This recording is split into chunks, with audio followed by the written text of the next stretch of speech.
mall was built in 1973 by the Rubin Organization and is now owned by Pennsylvania Real Estate Investment Trust, or PREIT. The original anchors were Bradley's, Gaudio's, Wilmington Dry Goods, and the Pathmark Supermarket. Gaudio's later became J.C. Penney, and Wilmington Dry Goods in 1989 became a Value City department store, which closed in 2008. In 2009, the space was occupied by a Burlington Coat Factory, which closed in 2021 and is currently being leased by Power Warehouse as a fulfillment center. Mall occupancy began to decline during the 1990s, so towards the end of the decade, the mall was remodeled, and this added a Boscov's department store and expanded J.C. Penney. In 1998, a Home Depot and a Regal Cinemas were added as outparcels. In 2001, with the entire chain being liquidated, Bradley's at the Cumberland Mall closed down and the space was subdivided. In 2002, a Bed Bath & Beyond was added to the mall, and in 2003, BJ's Wholesale Club was added as an outparcel, followed by Best Buy in 2006. In 2015, JCPenney announced the closure of 39 underperforming stores, one of which was here at the Cumberland Mall. In 2018, Bed Bath & Beyond closed, citing leasing issues. Most recently, in November of 2020, PREIT filed for bankruptcy protection, citing mall tenants that were either closing up stores or were not paying rent due to the pandemic. If you're looking for the food court at the Cumberland Mall, there isn't one. What you will find are a few different eating establishments of one sort or another scattered throughout the mall.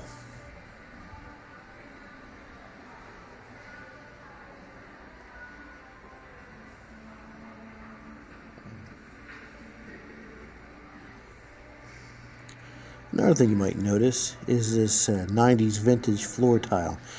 Reminds me a lot of the former Shore Mall in Egg Harbor Township.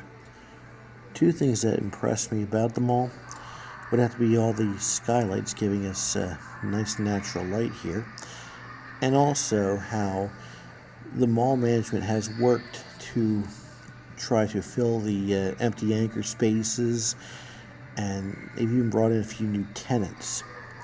Again, they are fighting against a growing trend of malls declining, but I gotta give them credit, they are trying. However, the mall's overall aesthetic was kind of bland, kind of boring. I don't see this as a place I'd want to travel to shop to on a regular basis. But that's just my opinion. And comment below if you see it differently than me. That's fine. And now I'd like to use this time to give you updates of what's going on with the channel. I got some positive feedback from the video I did of the Clayton Acme markets, so I think I'm going to add some more supermarkets to the channel. I already filmed the Willingboro Acme, that'll be up pretty soon. I also went across the street to the Edgewater Park or Beverly Pathmark, and I have some footage on that, and I'm going to go back and shoot a little more footage in the upcoming weeks. For now, I'm going to be keeping my explores mainly to New Jersey, South Jersey in particular, and I might branch out and go into the Philadelphia area soon, I'm not sure.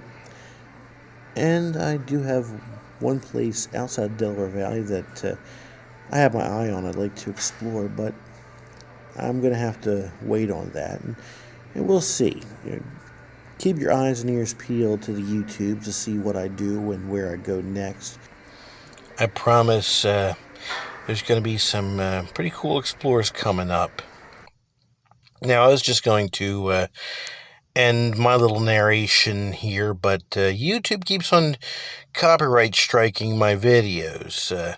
Apparently, music being played at this mall was tripping the exam, if you will. I don't know what to say. kiss my mother with these lips, of course, but if they want to be that anal retentive about music being played in a mall that I had no say-so on, well, I just guess I'll keep on talking. I mean, I do have a gift for gab. I used to be a radio station DJ when I was in college, and in fact, I was called DJ Sleeve. That was a surprise there, wasn't it, folks?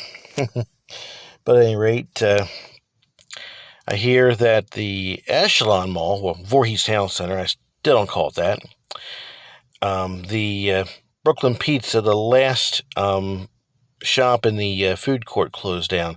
So I'm thinking about going down there over the weekend and getting together some footage. Plus, I have some footage on a hard drive locked away in a computer I haven't used in I don't know when.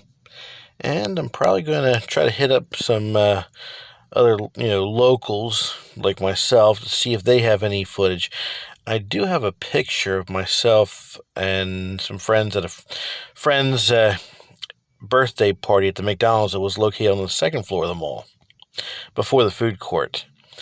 And I already have permission to use that, so I'm going to use that in the video. And, well, I'm just thinking out loud here, folks, but it's better than getting copyright struck. So, bear with me. Bear with the crazy man with the camera, whatever. But also, I would like to do a mall that I think is going to probably be one of the two malls left standing in South Jersey. And by that, I believe I would say that'd be the Deptford Mall. I know Sears closed down in 2018. They managed to fill that space with a Round One and a Dick's. So I'd like to shoot a video on that mall one day, if possible. And I'm also looking at some different supermarkets again, as I mentioned before. I know Dan Bell once did a supermarket checkout, if I guess you could call it, where he ran through a Giant in his area. Well, we had Super G here in New Jersey. This is the former Burlington. Now it's a fulfillment center. You see all the Amazon boxes in there, as far as the eye can see. And they did manage to paper over the Burlington sign there on the windows. But I was saying, Dan Bell did a walkthrough of a Giant. And we have Super G, or we did back in '95. They later became Stop and Shop before the parent company sold them out to ShopRite. And there's a couple of ShopRites affiliated with the one I used to work with. And they still have some evidences of old-fashioned Giant decor, but they've been kind of modified a little bit. But I think it was pretty tasteful, so I may want to scoop in and show you. In the meantime, we're walking down here, and I must say, I originally went to do this mall the day that I shot the video over at the abandoned Golden Corral and Checkers. But I saw security driving around the place so much, I figured, if I came out there with camera and anything, they'd probably tackle me and total Paul Blart me and everything else. So I kind of been a little stealthy about it, and you may have noticed how I did it, but don't tell anybody, okay? It'll be our secret. Thank you. But yeah, I must confess, my entire time in this mall, when I shot this footage, I didn't see a single blart. Not one, no segue, no blart, no nothing. Makes me kind of wonder what kind of high alert they had that day. But oh well. It all worked out for the best because I did the abandoned Checkers and Golden Corral video and shot some other footage that I probably wouldn't have done had I not had to change my plans that day. In fact, a little confession, I really want to do the Phillipsburg Mall, but I did a little research and heard that they're threatening to sue anyone who goes up there and does it, or does anything, and they're being a little protective of their abandoned site, which I mean, it's their site. They can do what they want, But, yeah, I don't think I can afford a lawsuit. So, yeah, I pick my battles.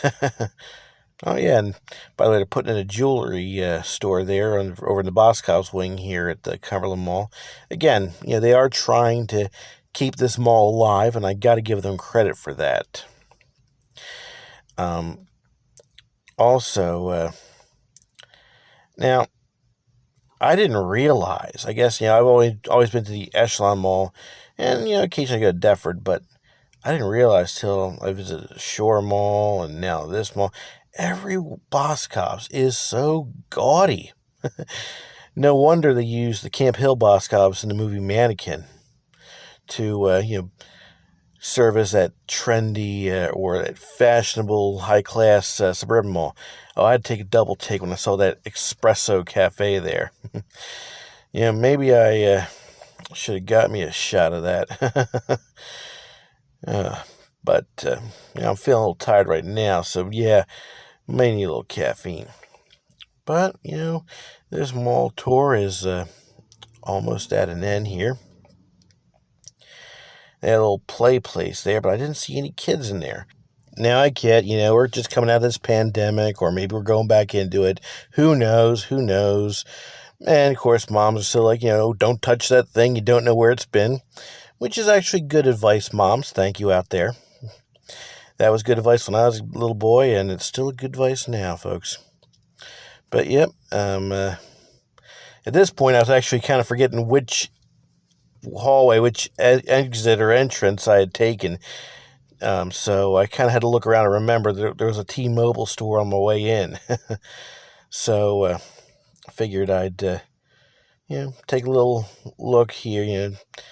Again, they had some offices that apparently were closed for today. I mean, it was a Friday, but it wasn't like a holiday or nothing. And of course, yeah, I do frequent the sanitizer. Gotta be safe. You're touching a million things. We got this pandemic. Blah blah blah. And that should be it. Like, share, subscribe, hit the bell, and I'll see you next time. I can't believe I got in this place.